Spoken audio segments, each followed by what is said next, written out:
al 13. ¿Lo tenés? Amén. Leemos. Porque este es el mensaje que habéis oído desde el principio, que nos amemos unos a otros.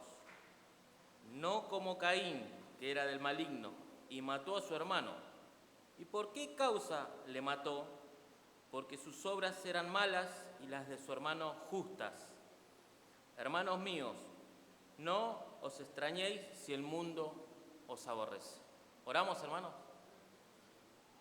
Padre, con total reverencia y humildad voy a ti, Padre, a rogarte, Señor, que me puedas, Señor, perdonar en esta tarde. Perdona mi maldad, mis pecados, para poder ser, Señor, tu mensajero, y rogarte que capacites mi vida, Señor, siendo yo una persona incapaz de hacerlo, Señor, incapaz de decir lo que tú ya has dicho, pero sí rogándote y confiando en ti, en la obra de tu Espíritu. Te pido que me asistas, que me des la memoria que necesito y de lo que he estudiado, Señor, para poder compartir con mis hermanos. Señor, ellos sean, tu palabra sea de bendición para transformar y cambiar vidas, Padre. Te doy gracias, ruego por cada hermano, Señor, que tú prepares su corazón, Señor. Señor, y me des, Señor, Señor, para poder dar correctamente, Señor, las Escrituras, Padre. En el nombre de Jesús, Señor. Amén. Puedes tomar asiento, que el Señor te bendiga en esta tarde. Seguimos con la serie de Primera de Juan. Y estamos en el capítulo 3, verso 11. Venimos viendo a través de la carta de Juan la identificación de un verdadero cristiano, varias características de un verdadero cristiano, la cual venimos cada jueves viendo. Y hoy nos toca el versículo 11 en adelante. Lo voy a volver a leer mientras vos lo seguís en tu Biblia. Dice así: porque este es el mensaje que habéis recibido desde el principio, que nos amemos unos a otros, no como Caín, que era del maligno y mató a su hermano. ¿Y por qué causa le mató? Porque sus obras eran malas y las de su hermano justas. Hermanos míos, no os extrañéis si el mundo os aborrece. Y haciendo una pequeña introducción acerca de esta identificación que debe tener un cristiano verdadero, a lo largo de la historia los cristianos se han identificado simbólicamente, buscando, valga la redundancia, un símbolo o algo que los identifique como cristianos. Y he investigado y he visto mucha simbología, ¿no?, que tiene que ver con el cristianismo en general. Por ejemplo, todos conocemos la marca del pez, ¿no? La marca del pez, también usada no solo por los cristianos. Este símbolo se usó después en el primer siglo se comenzó a usar, pero también fue un símbolo usado por los romanos, los griegos, ¿no?, las culturas paganas. Pero bueno, terminó siendo un símbolo cristiano, ¿no? Este símbolo tenía unas letras que formaban un acrónimo dentro de él. Muchas veces cuando lo veas ahí pegado en los autos o en algún libro, ¿no?, obviamente que tiene que ser cristiano. El acrónimo este, dice Jesús, Cristo, Dios, Hijo Salvador. Eso es lo que significa. Y a lo largo de la historia, los cristianos han querido identificarse o mostrarse a la sociedad como cristianos, muchas veces con su forma de vestir, poniendo alguna etiqueta en su solapa, en sus sacos, también con un corte de cabello, identificándose como cristianos. Y aparte, la simbología, he visto símbolos que la verdad que no los conocía, cruz invertida, con letras, todo. Lo tengo acá, pero no se lo voy a mostrar porque se van a volver locos como yo.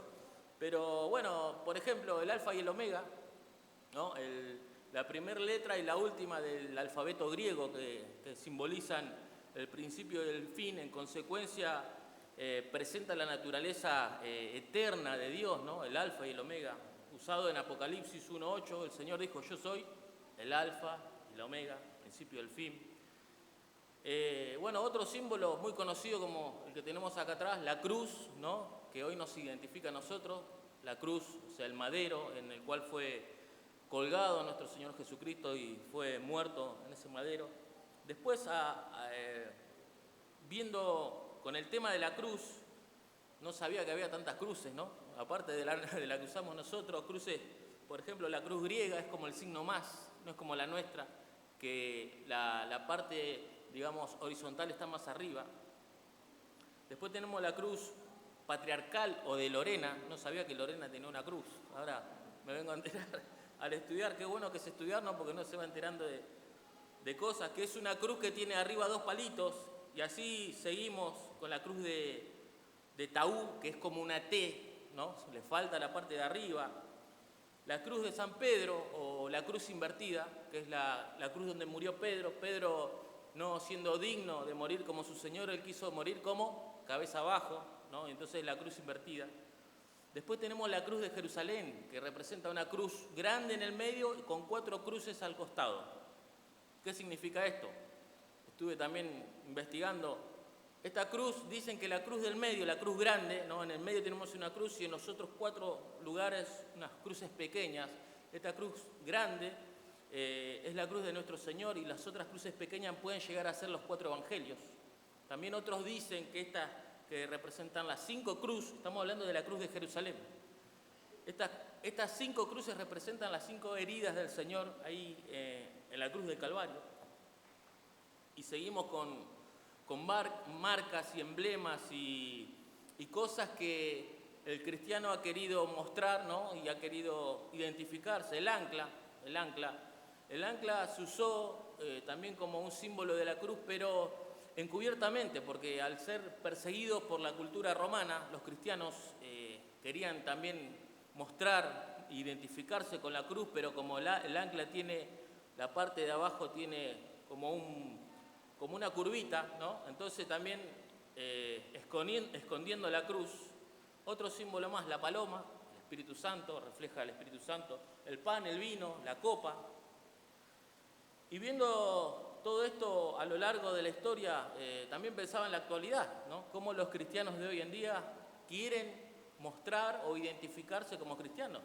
Si vos ves tu celular y agarrás un estado, ¿qué vas a ver? El que es cristiano, ¿qué hace? Algún versículo bíblico, ¿sí? Otros que, bueno, algún tatuaje, ¿no? No preferentemente un cristiano, pero mucha gente se tatúa la cara de Jesucristo, alguna cruz, alguna cadena con la cruz del Señor. Y continuamente la sociedad de este entonces, la historia cristiana nos muestra que por medio de símbolos el cristiano ha querido identificarse y mostrar a la sociedad que realmente son cristianos. Pero volviendo a las Escrituras, volviendo a nuestro texto y volviendo a lo que nos está mostrando acá Juan, realmente tenemos que volver, porque el Señor está por ser crucificado. Él sabe que en momentos va a estar sobre la cruz, va a ser colgado, y Él está preparando a sus discípulos. Está en el último momento donde Él tiene para hablar, ¿no? Él está ahí por darles la noticia a sus discípulos. Y cuando yo pensaba en esto, también pensaba en mí y en vos. ¿Qué le dirías a tus amigos, a tus familiares, en el último momento de tu vida, sabiendo que vos vas a morir? ¿Cuál sería tu mensaje? ¿Qué es lo que vos le podrías decir? Bueno, el Señor en su último momento de vida, Él está preparando a sus discípulos y tiene un mensaje para ellos.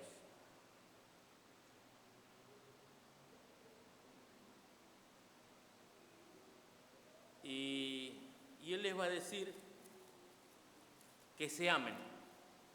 La marca indeleble del cristiano, la cual el Señor les ha enseñado, es el mandamiento que Juan continuamente nos recalca. ¿Cuál es?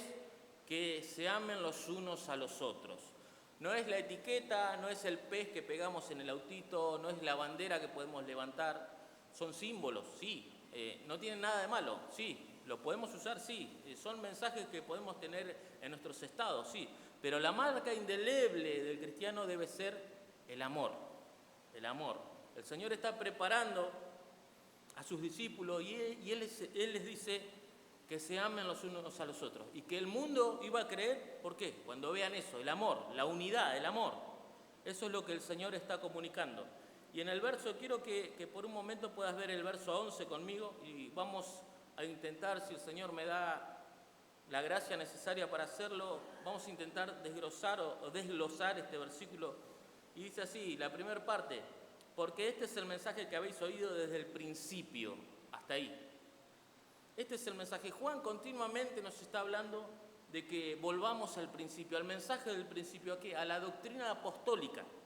O sea, Juan es un apóstol, él había recibido el Evangelio del Señor Jesucristo directamente, y él está diciendo en este momento, parece ser que la iglesia estaba siendo atacada y había gente que le estaba diciendo que no es necesario, o sea, que el mensaje desde el principio, ¿cuál es el mensaje? El Evangelio. El Evangelio estaba siendo atacado. Y entonces Juan le está diciendo, escúchenme, él está hablando a su audiencia y le está diciendo, escuchen, volvamos ¿a dónde? Al principio. Y él siendo un testigo ocular, lo que mis manos palparon, vieron, tocaron, o sea, él está diciendo, volvamos al mensaje del Evangelio. Eso es lo que está diciendo Juan acá en el verso 11, porque este es el mensaje que habéis oído, ¿desde dónde? Desde el principio, O sea, que podemos decir que ahora que estamos estudiando teología en el seminario, algo que me ayudó mucho, que podemos entender que nuestra fe es histórica, ¿no?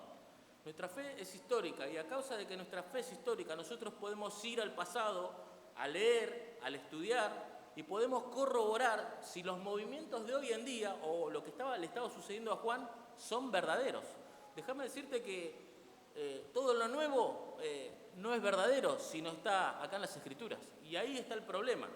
Lo mismo que le está sucediendo a la audiencia de Juan, está sucediendo hoy en día. Entonces Juan está diciendo que el Evangelio está siendo atacado. Y aún, si podemos, Juan está diciendo, volvamos al principio. Entonces, esto es como un ejercicio que deberíamos hacer nosotros, ¿no? Porque si nosotros, llevando este tema a la actualidad, si en algún momento te están predicando un evangelio que no está en las Escrituras, déjame decirte que es mentira, ¿no? Si vemos en Gálatas, vayamos por un momento rápidamente a Gálatas, capítulo 1, verso 6 en adelante. Y muy posiblemente que está hablando en Gálatas es Pablo, y él que está diciendo, leo rápidamente: estoy maravillado de que tan pronto os hayáis alejado del que os llamó por la gracia de Cristo, para seguir un nuevo evangelio diferente. No que haya otro, sino que algunos que os perturban y quieren pervertir el evangelio de Cristo. Y el verso 8, escuchá: mas si aún nosotros, Pablo está diciendo acá, si aún yo, o Timoteo, o todos los que me siguen, os anunciare otro evangelio diferente al que os hemos anunciado, sea maldito.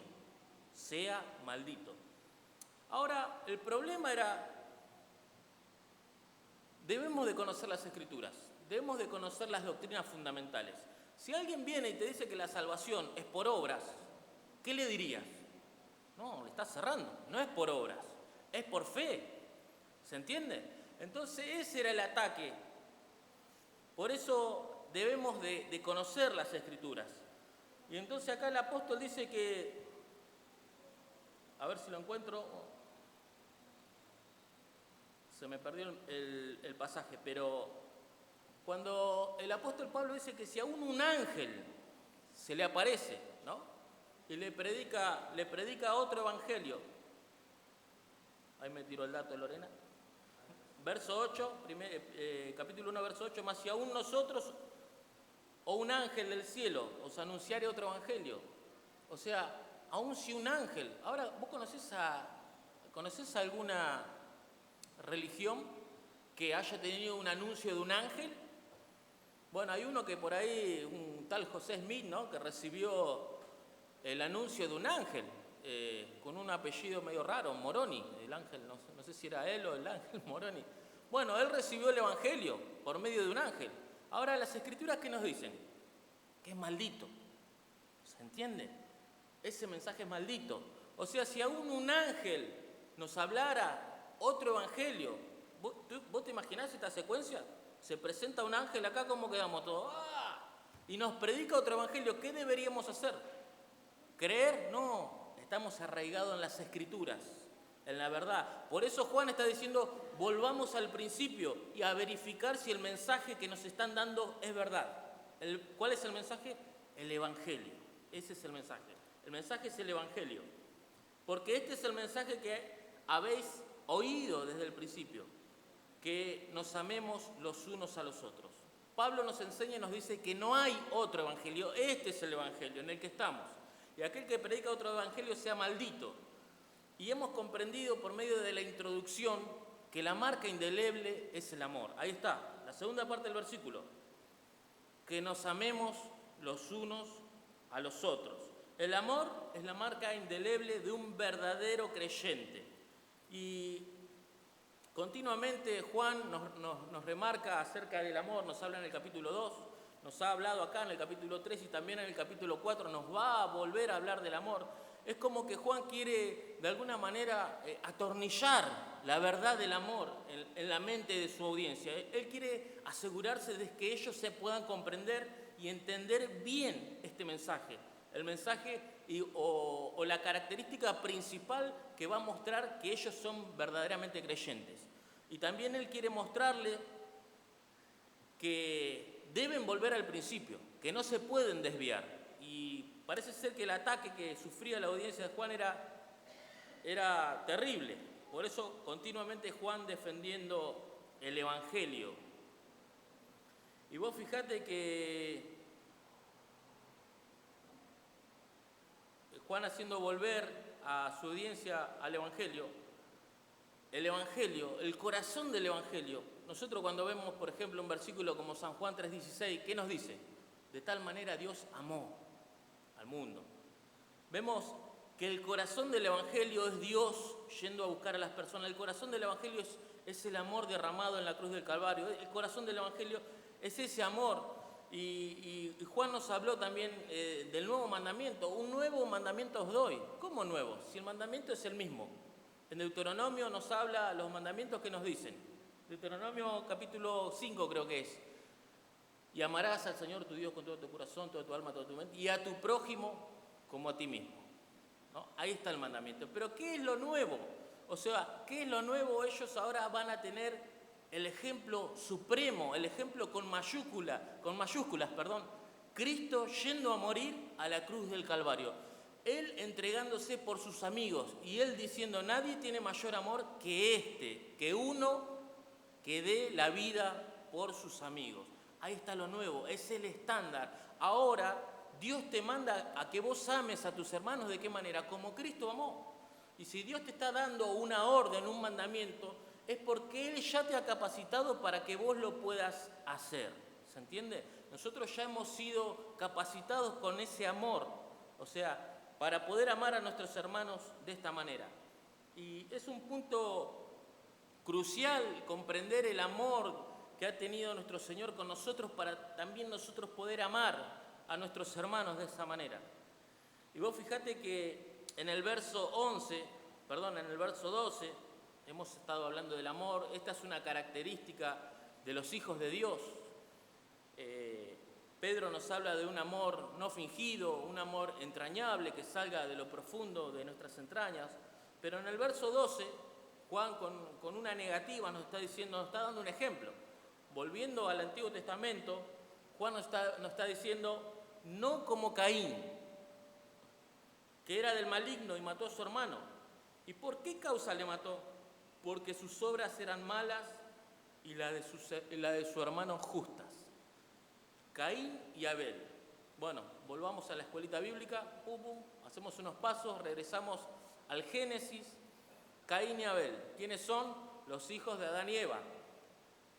Hasta ese momento, Caín y Abel crecen en un hogar, conocen a sus padres, conocen al Dios creador, conocen que Dios había juzgado a sus padres por causa del pecado y estaban en una misma casa, criados tal vez de la misma manera, dos personas diferentes, Caín y Abel. Uno trabajaba en el campo con la crianza del ganado, el otro plantaba, no sé, papas, hortalizas, ¿no? Era un agrícola. Y en un momento de la historia, vamos a leerlo, vamos al Génesis un toque, que está interesante y podemos... Capítulo 4 de Génesis. Lo que vamos a ver es una de las tres características de los hijos del diablo, los hijos del maligno. Dice así, capítulo 4, conoció Adán a su mujer Eva, la cual concibió y dio a luz a Caín, y dijo: por voluntad de Jehová he adquirido varón. Después dio a luz a su hermano Abel, y Abel fue pastor de ovejas, y Caín fue labrador de la tierra. Y aconteció, andando el tiempo, que Caín trajo del fruto de la tierra una ofrenda a Jehová, y Abel trajo también de los primogénitos de sus ovejas, de lo más gordo de ellas. Y miró Jehová con agrado a Abel y a su ofrenda, pero no miró con agrado a Caín y a la ofrenda suya. Y se ensañó Caín en gran manera y decayó su semblante. Entonces Jehová dijo a Caín: ¿por qué te has ensañado y por qué ha decaído tu semblante? Si bien hicieres, ¿no serás enaltecido?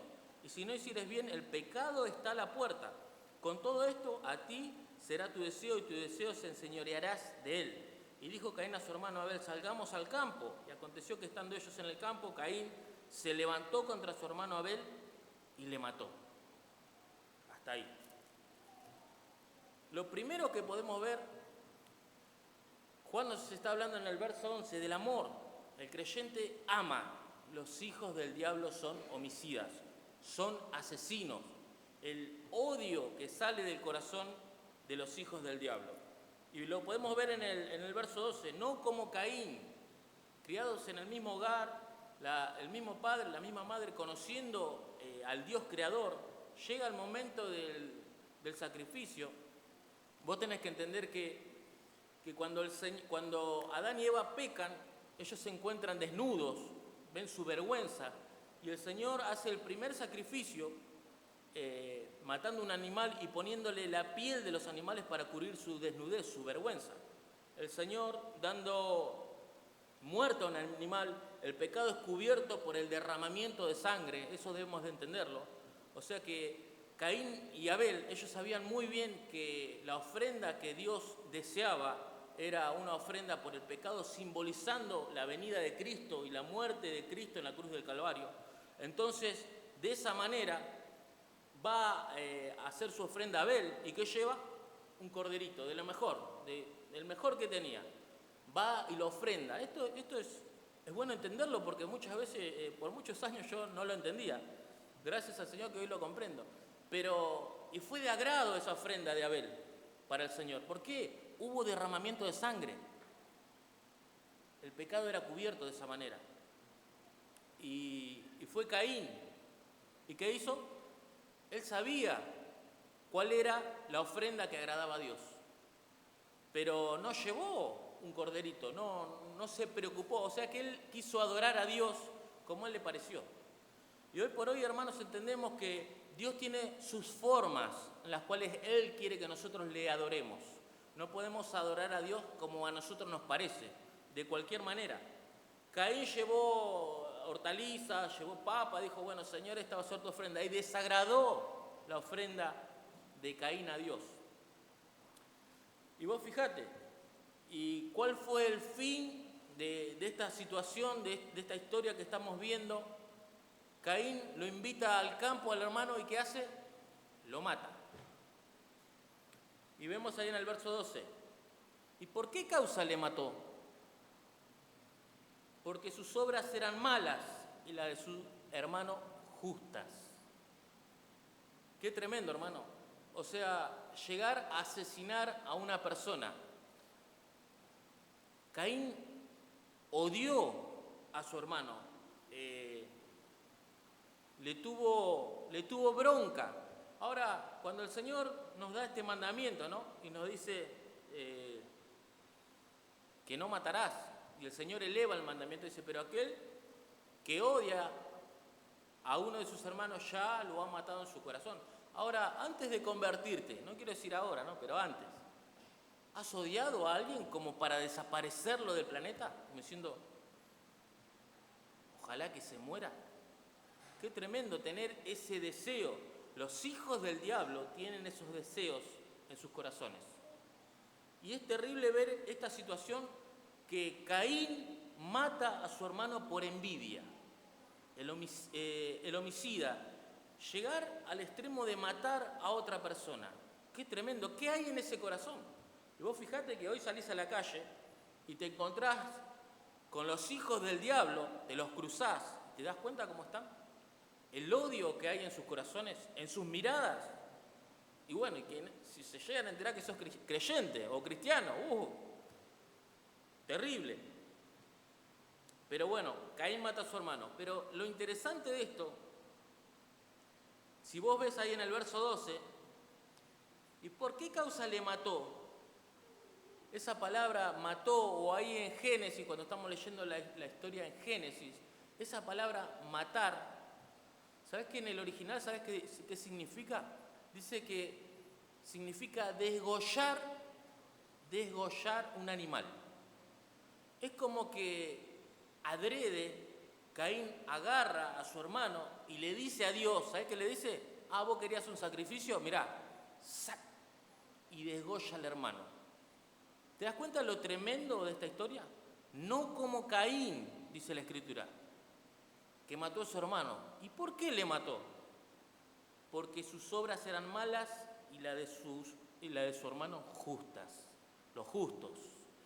¿Quiénes son los justos? Hoy, aquellos que hemos nacido de nuevo, aquellos que hemos sido salvados por nuestro Señor Jesucristo. La justicia de Cristo ha sido imputada a nosotros, y no solo la justicia del Señor, sino aquellos que andamos en una justicia práctica, en una santidad práctica, aquellos que quieren honrar al Señor. Muchas veces te va a pasar que vos, queriendo honrar al Señor de distintas maneras, en tu trabajo, con las personas, con los vecinos, se van a levantar en contra tuya, así como se levantó Caín, y te van a querer.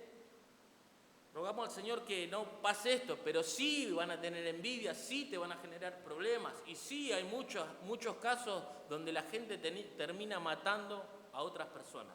¿A causa de qué? De esto, de un corazón entenebrecido. Y ellos hacen las obras de su padre. ¿Y quién es su padre? Satanás. Aún el Señor le dijo a los fariseos que vosotros hacéis las obras de vuestro padre el diablo. Estas son sus obras. Y no me quiero perder de nada de lo que tengo.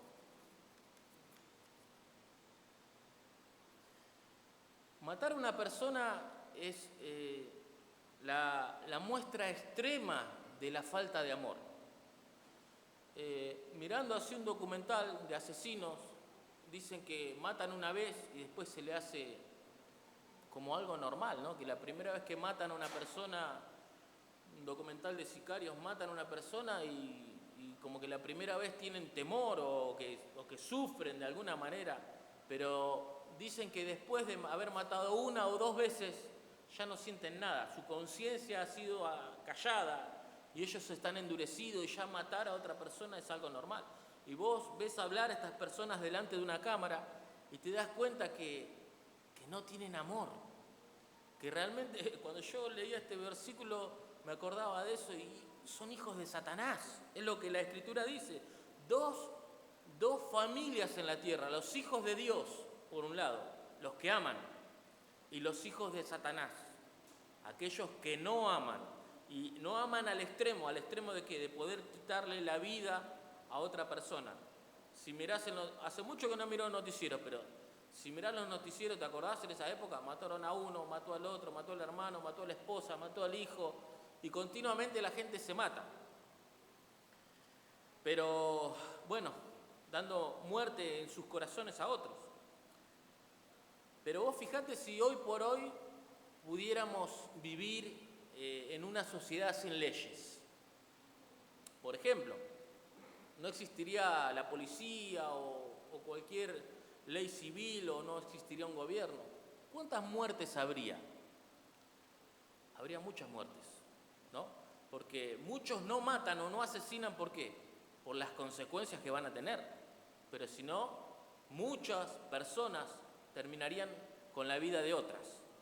Hay una película que vi por ahí hace mucho, y cuando leía esto me acordaba, no sé si se llama, no me acuerdo el nombre, pero era una película donde en un día en el año, ¿no? La expiación me parece que se llama. Un día en el año no había ley. Vos podías matar al que le tenías bronca. O sea que vos venías acumulando en el año y ese día específicamente vos ibas y podías matar al que vos querías y nadie te iba a culpar de nada. ¿Te imaginás eso? O sea, un apocalipsis. ¿Por qué? Porque todos se matarían entre todos, o sea, quedaría la mitad de la humanidad. Muchas suegras hermosas estarían ahí vivas, ¿no? Y uno queriéndose vengar, ¿no? de un montón de situaciones, pero gracias al Señor, que el Señor ha puesto las leyes, ha puesto la policía, ¿no? Ahí tenemos un versículo que dijo que si vos haces lo bueno, realmente no temas, pero si haces lo malo tenés que temer, porque no en vano tienen la espada. Y ya terminando, porque se nos va la hora, en el verso 13, bueno, habíamos hablado de los homicidas, de matar. En el verso 13 dice: hermanos míos, no os extrañéis si el mundo os aborrece. El mundo te va a aborrecer. ¿Vos seguís a Cristo? Bueno, hermano, si hoy por hoy no te aborrece nadie, tenés que dudar si seguís a Cristo. Pero si realmente vos estás siguiendo a Cristo, estás teniendo una santidad práctica, estás queriendo honrar al Señor en todas las áreas de tu vida. No quiero decir que lo logres completamente, pero sí continuamente lo estés practicando, ¿no? Estés poniendo las Escrituras por obra y quieras servir al Señor de verdad. Bueno, déjame decirte que te van a odiar, porque al Señor lo odiaron, a Él lo odiaron primero, por esa causa lo mataron. Hermanos míos, no os extrañéis si el mundo os aborrece. El mundo nos va a aborrecer. El mundo odia a los justos. Nosotros estamos en este mundo, caminamos por este mundo, pero no somos de este mundo. Pertenecemos a los cielos, donde está nuestro Señor. Y el mundo te va a odiar. Si vos sos una persona que amás, déjame decirte que vas a ser aborrecido. Si vos sos una persona que seguís a Cristo, déjame decirte que vas a ser aborrecido. Te van a odiar. Y no solo eso, sino que varios aspectos. No, estas personas, estos hijos del diablo, odian, asesinan, y no solo eso, sino que tratan con indiferencia. Te van a tratar de, sos uno más del montón, vos no tenés nada, sos irrelevante. Te van a dejar de costado. Hermanos míos, no os extrañéis si el mundo os aborrece. Bueno, ahí va a terminar mi sermón. Lo voy a repasar rápidamente, el mensaje del Evangelio. Volviendo al Evangelio, el nuevo mandamiento, el amor, un amor práctico por tus hermanos, que ames de verdad. El verso 12, no como Caín, que fue un asesino, que mató a su hermano. No solo le mató, sino que lo aborreció. Y el mundo te va a aborrecer, te va a odiar, te va a aborrecer. Y no solo eso, sino que va a tener una indiferencia con vos. Pero el Señor nos dijo algo, nos dijo que el mundo primero lo aborreció a Él. Pero confiad, dijo el Señor, yo he vencido al mundo. Amén. Te invito a ponerte de pie, vamos a orar.